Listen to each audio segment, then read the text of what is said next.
muhin ma labisu fil azabi muhin. Maksudnya setelah kami tetapkan kematian Nabi Sulaiman, tidak ada yang menunjukkan pada mereka akan kematiannya melainkan anai-anai. Memang ada ayat dia. So makna kisah Nabi Sulaiman ni, dia punya tongkat makan anai ni bukan cerita-cerita dongeng. Memang ada ayat surah As-Saba ayat 14. Okey, maksudnya setelah kami tetapkan kematian Sulaiman, tidak ada yang menunjukkan pada mereka akan kematiannya melainkan anak-anak yang telah memakan tongkatnya.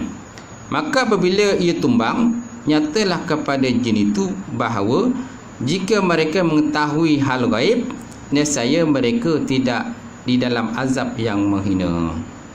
Di sini menunjukkan bahawa isyarat yang halus bahawa jin hanya dugaan yang mengetahui perkara gaib. Mereka hanya menduga-duga saja tentang perkara-perkara gaib yang telah pun ditentukan oleh Allah Subhanahu Taala di azali. Kerana semasa Nabi Sulaiman meninggal dunia, mereka tidak mengetahui kematiannya.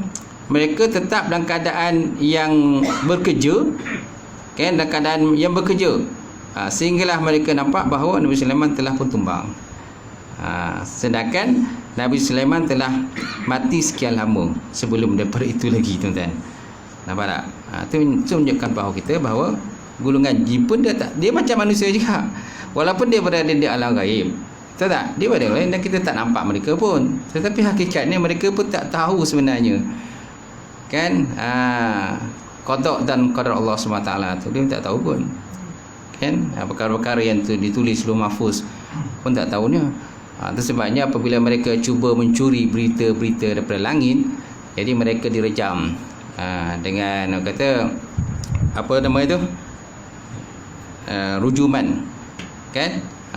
Allah Taala sebut dalam Quran, walaqad zayyana as-samaa'a ad-dunya bimasabih wa ja'alnaha rujuman lisyayatin. Dan sungguh kami hiasi akan langit itu dengan bintang-bintang, dan kami jadikan akannya sebagai alat untuk merejam syaitan. Wa ja'alnahu rujuman lisyayatin wa atadna lahum azabas sa'ir. Dan kami jadikan bagi mereka itu azab yang pedih. Disebabkan apa? Mereka mencuri berita-berita. Semana hakikatnya mereka pun tak tahulah. Berita gaib itu, cerita gaib itu tak tahu sebenarnya. Ilmu gaib itu tak tahu sebenarnya. Kerana alam ni pun sebenarnya banyak. Banyak alam ni. Kalau sebut dalam kitab ni dia kata, kata Wahab Munabih, dia kata sesungguhnya Allah Ta'ala mempunyai 18,000 alam, dan dunia adalah salah satu daripadanya. 18,000 alam. Tuan-tuan, apa alam tuan-tuan tahu? Alam dunia lah tuan-tuan tahu. Tapi alam yang lain kita tahu. Alam malakut ke, jabarut ke, apa pun, barzakh pun tak banyak benda kita tahu, kan. Kemudian Abu Sa'id Al-Khudri menyatakan bahawa sesungguhnya Allah Ta'ala mempunyai 40,000 alam, dan dunia daripada timur hingga ke barat adalah merupakan satu alam. Dunia daripada timur barat merupakan satu alam. Kemudian berkata Muqatil, sesungguhnya Allah Ta'ala mempunyai 80,000 alam. 40,000 alam di darat dan 40,000 lagi di lautan. 40,000 di darat dan 40,000 lagi di daratan. Jadi kesimpulannya berkata Imam Qurtubi, pendapat yang sahih ialah pendapat yang pertama, kerana dia merangkumi semua makhluk yang wujud berdasarkan firman Allah Subhanahu Wa Taala dalam surah Asy-Syu'ara ayat 23 hingga 24. Allah Taala sebut dalam Quran, dia kata qala fir'aun wa ma rabbul alamin qala rabbus samawati wal ardi wa ma bainahuma in kuntum muqinin. Fir'aun berkata dengan sombongnya, dan apa dia Tuhan sekalian alam itu? Apa dia Tuhan sekalian alam? Wa ma rabbul alamin. Qala, berkatalah Nabi Musa AS, rabbus samawati wal ardi wa ma bainahuma, Tuhan sekalian langit dan bumi dan barang di antara keduanya, in kuntum mu'minin, jikalau kamu yakin. Jikalau kamu yakin. Kan? Cuma definisi alam yang popular ialah, kan, ma siwallah. Ma siwallah, sesuatu yang selain daripada Allah, itulah dikatakan alam. Itu definisi yang paling popular lah. Tapi walaupun begitu, ada lagi pecahan-pecahan alam di situlah. Baik, itu tadi tentang cerita tentang alam. Boleh? Video yang tak ada like. Tak apa. Video tak apa. Okey. Jadi seandainya Allah Ta'ala itu lemah, mustahil adanya makhluk yang hidup dalam berbagai-bagai bentuk, keadaan dan alam. Artinya mustahil ada yang baharu.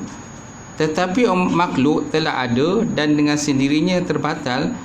Kenyataan Allah Ta'ala itu bersifat lemah. Kita ambil iktibar bagaimana perjalanan matahari kan, kemudian bulan, planet-planet, pertukaran siang dan malam, laili wan nahar, kemudian hujan yang diturunkan dan tanah yang disuburkan. Okay, macam mana tanah yang disuburkan tu kalau hujan turun, macam mana rumput tumbuh dengan cepat kan. Siapa yang menumbuhkannya? Allah Taala. Kalau kita pergilah, contoh kita pergi pada kawasan yang baru diratakan untuk nak buat perumahan kan. Kalau kita lihat daripada segi mata kasar, tak ada satu tumbuhan pun ada. Kalau tanah tu diratakan, habis semua datang benerang. Kenapa? Kerana nak didirikan oleh kontraktor, contohnya perumahan kan, untuk mendirikan rumah. Tetapi lama kelamaan kan, apa yang terjadi pada tanah yang lapang tadi? Dia akan mula tumbuh rumput sikit-sikit kan. Siapa yang menumbuhkan tu? Daripada mana batang benih-benih? Daripada mana datang biji benih itu? Kalau bukan Allah Subhanahu Wa Taala. Okey. Kemudian tentang teori Darwin kan. Pernah dengar teori Darwin kan? Teori Darwin menyatakan bahawa manusia itu dijadikan daripada baru ke monyet? Koro. Tak kisah kan? Baru ke monyet ke koro dan sebagainya. Dia kata itulah mengikut pada teori dia lah. Teori dia. Mana daripada buruk ataupun kera tadi, dia akan berubahlah sikit kan, kemudian akhirnya menjadi manusia kan. Cuma persoalannya kan, di kalangan saintis mereka tak jumpa pun. Kalau jumpa pun, yang mereka jumpa ialah tengkorak berkenaan dengan beruk ataupun tengkorak mengenai manusia kan. Tengkorak yang ada separuh manusia separuh beruk tu tak jumpa. Kerana kan dia proses kan, evolusi kan. Prosesnya daripada beruk takkan tiba-tiba terus jadi manusia, tak. Dia akan bertukar sikit-sikit.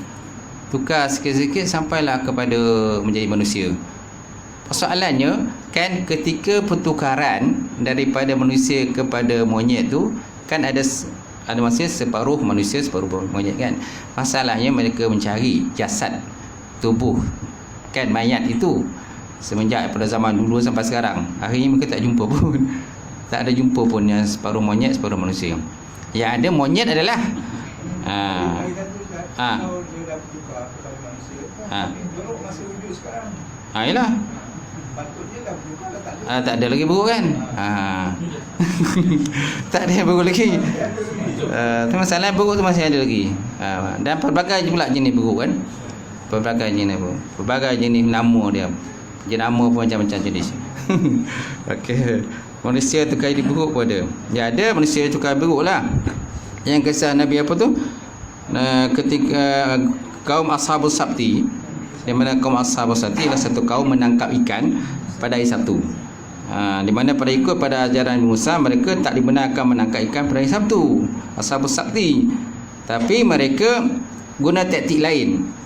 Cara dia, memanglah mereka tak tangkap ikan Sabtu, tapi mereka hanya sekadar dia kepung ikan lah. Dia kepung ikan yang naik pada laut tu pada Sabtu tu. Dia tating ikan tu ya had. Tating tu kan.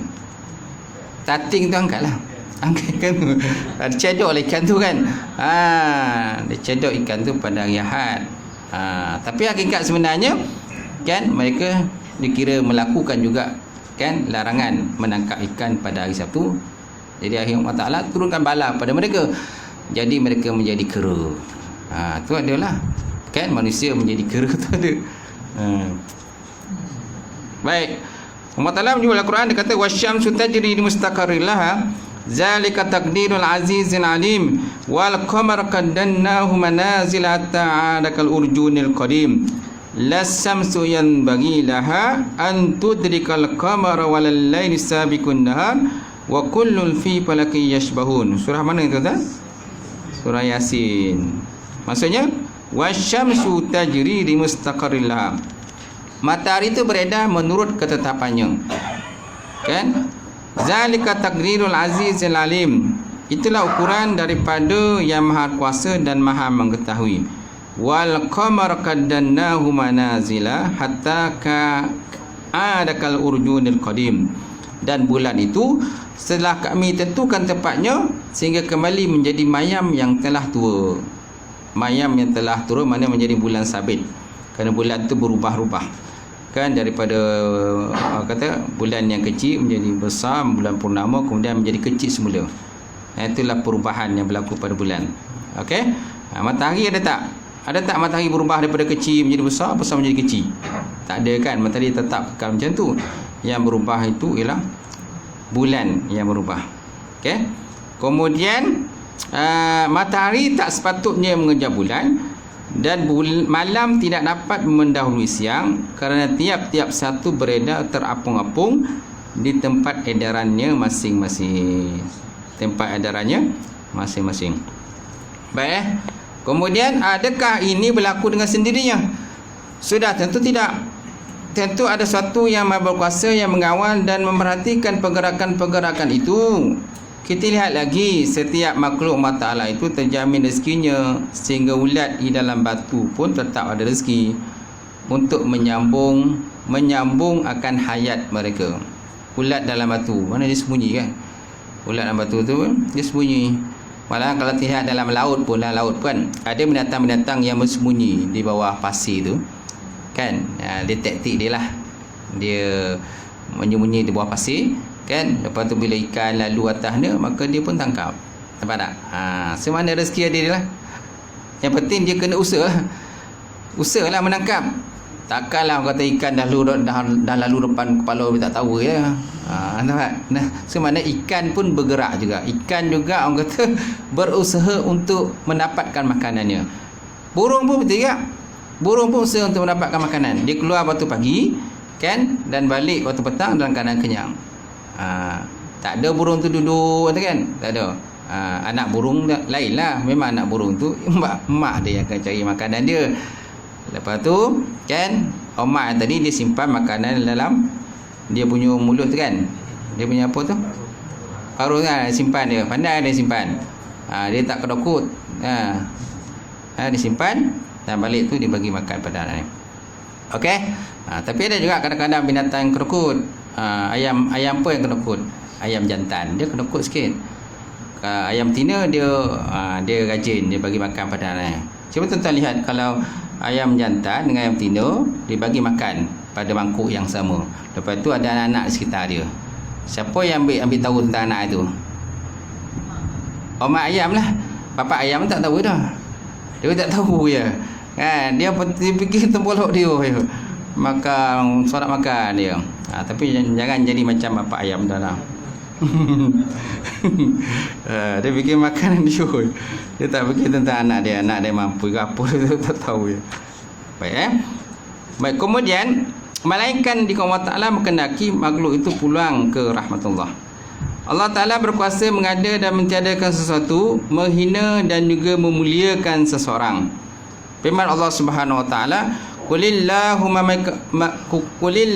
malikal mulk tu'ti mulka man tasha wa tanzi'ul mulka mimman tasha wa tu'izzu man tasha wa tuzillu man tasha biyadikal khair innaka ala kulli syai'in qadir. Qulillahumma malikal mulk, kata olehmu ya Muhammad, Allah SWT mempunyai kerajaan ataupun kekuasaan. Tu'til mulka man tasha, dia berkuasa mendatangkan kerajaan pada siapa yang dia nak.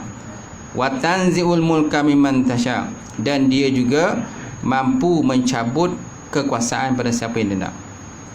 Wa tu'izzu man tasha, dan juga dia mampu untuk memuliakan siapa yang dia nak. Wa tuzillu man tasha, dia mampu juga menghinakan siapa yang dia nak.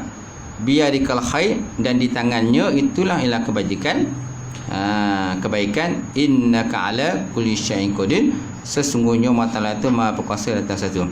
Baik, dalam ayat ini tuan-tuan kan, kalau kita tinjau daripada sudut balaghah, di sudut balaghah di sini terdapatnya ilmu batin. Kan, pertama disebut tu'til mulka man tasha, Lepas tu dia apa? Dia lawankan. Daripada diberi dicabut. Tapi kalimat itu masih ada kalimat-kalimat yang masih dikekalkan. Yang berubah ialah tu'ti saja. Tu'ti berubah kepada tunzi'u, kemudian tu'izzu berubah menjadi tuzillu. Tapi ayat lain tak sama. Man tasya mimman tasya, man tasya tu masih dikekalkan. Ini kalau kita buat kajian daripada sudut ilmu badik, dia ada istilah tertentulah kepada benda ini. Sama juga macam Allah Ta'ala dalam Quran kadang-kadang Allah Ta'ala sebut fil ardi, fis samai wal ard, antara langit dengan bumi. Langit disebut langit, kemudian disebut bumi. Ini satu orang kata kecantikan dalam ilmu badik. Langit semua. Kemudian fil laili wan nahar, sebut malam, lepas tu disebut siang. Mula sebut malam, kemudian disebut siang. Nampak tak? Itu adalah satu keindahan dalam ilmu badik. Ilmu badik ni dia lebih kepada macam orang kata disebutlah tu muhasinat lafziah, muhasinat maknawiyah kan. Dia lebih kepada untuk kecantikan kalimat-kalimat terdapat bahasa Arab tu. Susunan betul cantik kan. Ataupun ayat lain contoh wasyamsi waduhaha wal qamari iza talaha wan nahari iza jallaha wal laili iza yaghshaha. Mana di ujung itu disebut ya. Saja di ujung je. Ini menunjukkan kecantikan dalam ilmu badik. Kecantikan dalam ilmu balaghah.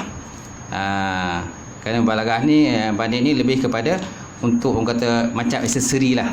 Macam baju kita kan, kita pakai baju, dia ada aksesori. Macam perempuan kan pakai tudung kan, dia ada kolip-kolip semua kan. Kolip-kolip tu macam-macam ada di tudung tu, dia punya loket-loket je lah. Tapi jangan banyak sangat loket. Dia tak perlu banyak sangat aksesori tu, nanti orang imam pun silau tengok. Jadi nak bercakap dah tak dapat nak tumpukan bercakap kerana nampak dia punya loket yang banyak berkilau-kilauan kan. Jadi kita katakan muhasanat lafziah, muhasanat ba'dania, apa tu? Lafziah dan juga maknawiyah. Okey. Sebab saya buat test saya punya latihannya tentang berkenaan al-mubadik. Baik, innaka ala kulli syai'in qadir. Baik, seterusnya kita masuk sifat yang ke-8 bagi Allah Subhanahu Wa Taala. Iradat. Iradat artinya menghendaki. Betul tak? Iradat maksudnya menghendaki, yakni menentukan sekalipun mukmin tentang adanya ataupun tiadanya. Okey, yakni menentukan sekalipun mukmin kan beriman tentang adanya ataupun tiadanya. Hakikatnya ialah sifat yang qadim lagi azali, sabit bagi zat Allah Subhanahu Wa Taala, dengan dia menentukan segala perkara yang harus atau setengah yang harus atas mukmin, atas orang yang beriman, atas mukmin atas mukmin yang berimanlah. Dia juga yang memperbuat apa yang dikenakinya, dan pada tiap-tiap sesuatu, maka tiada yang boleh nyata sesuatu perkara perbuatan yang tiada daripada pilihan dan kehendak Allah Subhanahu Wa Taala. Dan kehendak Allah Subhanahu Wa Taala itu dikatakan sebagai iradat. Asal makna paling mudahlah, iradat ni menentukan. Berdasarkan Allah Taala sebut dalam Quran, dia kata fa'alul lima yurid. Fa'alul lima yurid. Kan dia melakukan apa yang diketak. Apa yang dia nak, dia boleh lakukan. Sama ada nak kita ni jadi baik ke, tak baik ke, jahat ke, beriman ke, tak beriman ke, itu adalah kekuasaan Allah Subhanahu Wa Taala. Taat ke, tak taat ke, lima maksiat kan, itu semua adalah di atas kekuasaan Allah Subhanahu Wa Taala dan juga iradah ketentuan dia. Tetapi manusia dia ada usaha dan juga ikhtiar. Ada usaha dan ikhtiar. Manusia tidak boleh lagi daripada usaha dan ikhtiar. Baik. Kemudian iradah pula, apabila nak lulus sesuatu iradah, dia mesti tidak boleh lari daripada kudrah, dan juga tidak boleh lari daripada hayat, dan juga tidak boleh lari daripada ilmu. So makna 4 sifat ni kan, ilmu, hayat, kudrah dan iradah ialah 4 sifat yang wajib Allah Ta'ala yang lazim melazimi antara satu sama lain. Kalau ada iradah, tak ada kudrah pun tak boleh. Ada iradah, tak ada kudrah pun tak boleh. Tak ada ilmu, tak ada hayat. Kerana Allah Ta'ala tu mesti hayat hidup, mesti dia berilmu, alim, maha mengetahui. Kalau Allah Ta'ala tidak mengetahui, macam mana nak ada sifat orang kata tembus untuk kudrat dan juga iradah Allah Subhanahu Wa Ta'ala. Nampak? Jadi kudrat iradah ni lazim malzum di antara satu lain dengan 3 sifat yang lain, tuan-tuan. Maka kepercayaan orang Islam atau sifat iradah itu nyata beretikat dan percaya yang putus segala hal yang telah berlaku dan yang akan berlaku ialah dengan mendapat ketentuan daripada Tuhan tentang rezeki, umur dia, baik, jahat, miskin dan sebagainya, serta wajib pula dia bertekad manusia mempunyai nasib ataupun bahagian sebagaimana firman Allah Subhanahu Wa Taala, wabtaghi fima ataqallahu darul akhirah wala tansa nasibaka minad dunya. Dah azan dah? Boleh azan dah?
Baik, insyaAllah kita sambung lagi.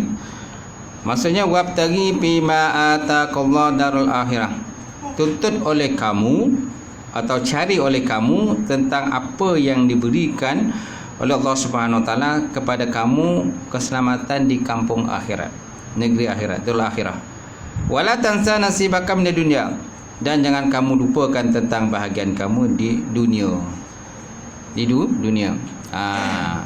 Kenapa? Kalau tuan-tuan ingat kenaan dengan seorang lelaki kan, ada seorang lelaki bertanya dengan Sayyidina Aisyah, ya Aisyah, dia kata, bagaimanakah tentang ibadah Rasulullah sallallahu alaihi wasallam? Kan bila ada 3 orang lelaki tu salah ya. 3 orang lelaki bertanya kepada Aisyah berkenaan dengan ibadah Rasulullah sallallahu. Maka Aisyah pun ceritalah bagaimana ibadah Rasulullah sallallahu, kan, dengan berpuasa, selalu berpuasa, dengan selalu berqiyamul lail dan sebagainya kan. Jadi 3 lelaki tadi pun, dia kata, yang lelaki yang pertama dia kata, kalau macam tu, dia kata, kalau macam tu aku akan berqiyamul lail setiap malam. Berqiyamul lail setiap malam, aku akan qiyamul lail, tak akan miss qiyamul lail. Okay? Yang lelaki kedua pula dia kata, kalau macam tu aku akan berpuasa selama-lamanya. Akan berpuasa setiap hari, aku akan berpuasa. Kemudian lelaki 3 berkata, aku tidak akan berkahwin. Selama-lamanya aku tidak berkahwin.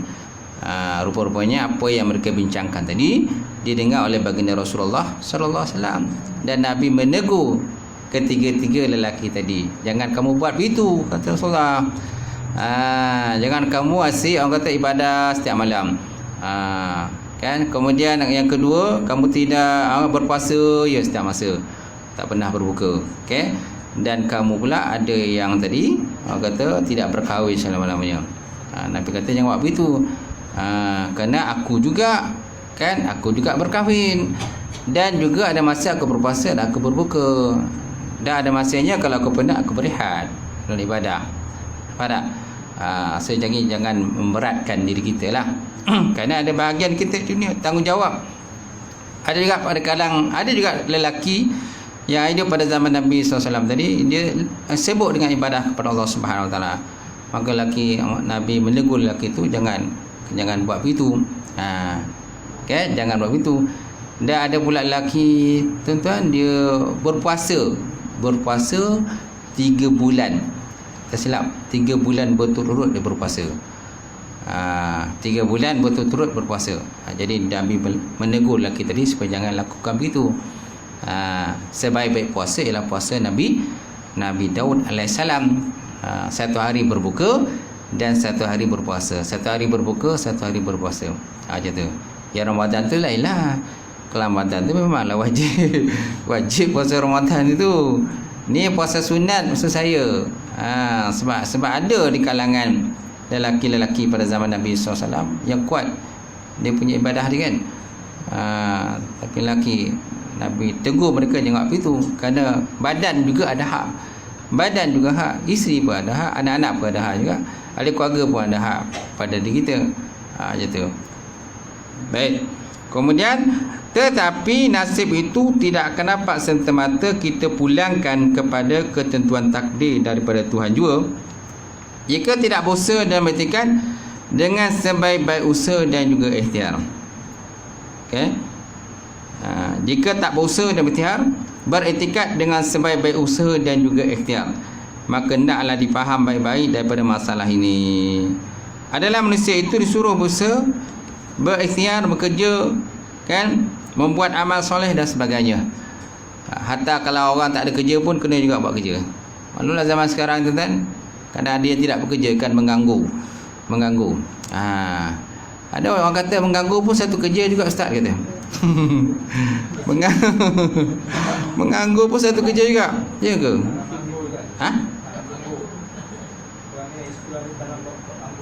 Anggur. Ya ke? Oh, tapi mengganggu juga lah. Tapi tetap mengganggu. Jadi menganggap mengganggu pun satu pekerjaan juga. Kalau masyhur, ialah itulah. Kalau masyhur tak apa, masalahnya masuk angin keluar asap. Betul tak? Masuk angin keluar asap. Betul tak? Ada kes-kes perceraian yang biasalah, sekali berjama kan, ada kes perceraian kadang. Itulah sebabkan oleh suami tak bekerja.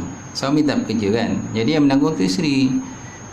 Baru pun ada satu kes yang saya dilantik sebagai jawatan kuasa pendamai. Mendamaikan satu pasangan lah berkenaan orang kata yang perempuan ni minta sangatlah bercerai. perempuan ni minta sangat bercerai. Kenapa? Kerana suami dia tak bekerja. Kalau kerja pun bila tanya mana duit dia, tak ada. Dia kata tak ada duit, dia kata. Sedangkan isteri yang terpaksa menanggung semua. Anak-anak nak sekolah, ada yang masuk universiti pun ada, dia tu. Tapi masalah suami tak bekerja, duduk melangor kuli-kuli dan sebagainya. Jadi sewa rumah nak kena bayar, dia kata. Ustaz, sewa rumah nak kena bayar, kan kenderaan kereta pun nak kena bayar juga. Anak-anak pun nak sekolah, lepas tu bil lagi, bil api macam-macam bil lagi kan. Semua nak kena bayar, Ustaz, dia kata. So macam mana? Jadi dia mohon pasah. Sebenarnya kes dah bawa ke mahkamah dah. Sebenarnya kes tu dah bawa ke mahkamah, tapi suami dia tak nak cerai. Suami tak nak cerai, tapi isteri nak cerai. Bila salah seorang nak bercerai, seorang tak bercerai, biasanya mahkamah dia akan pulangkan ke pejabat agama. Lantik jawatan kuasa berdamai.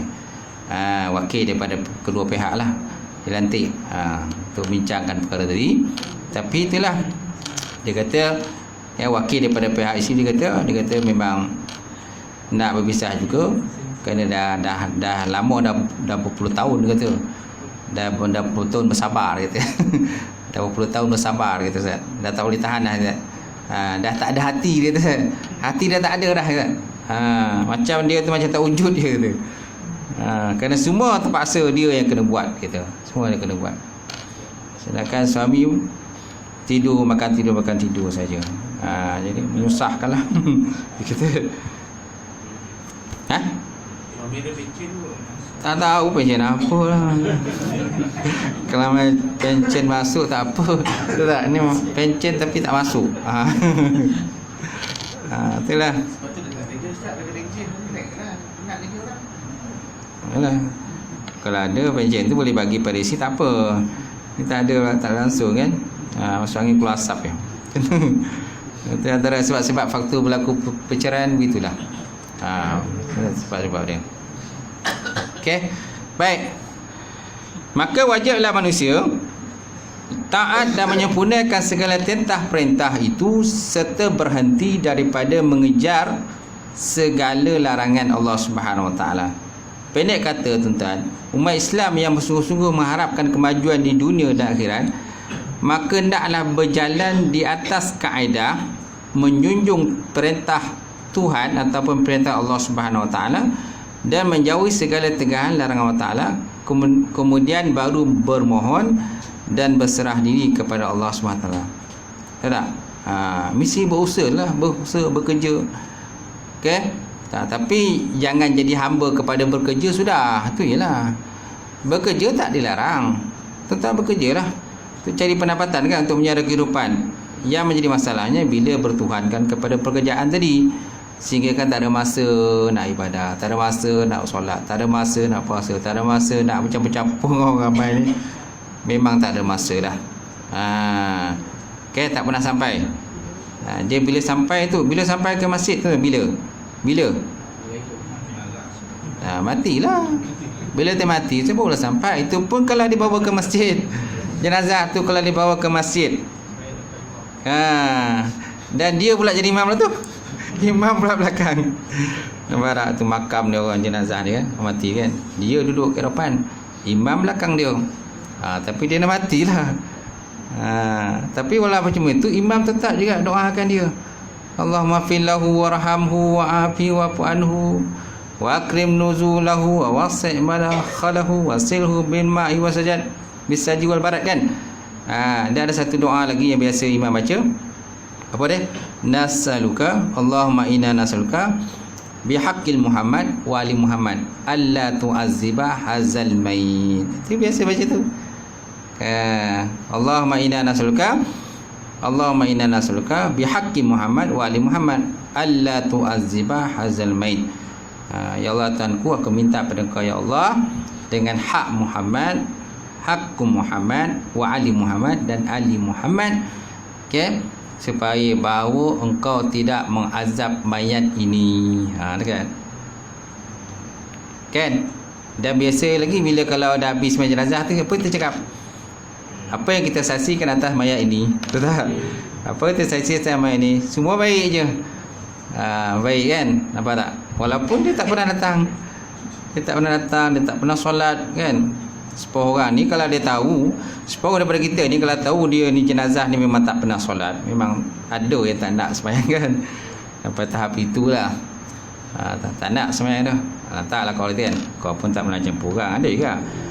Tapi kalau tak ada yang sembahyang kan, siapa nak sembahyang kan?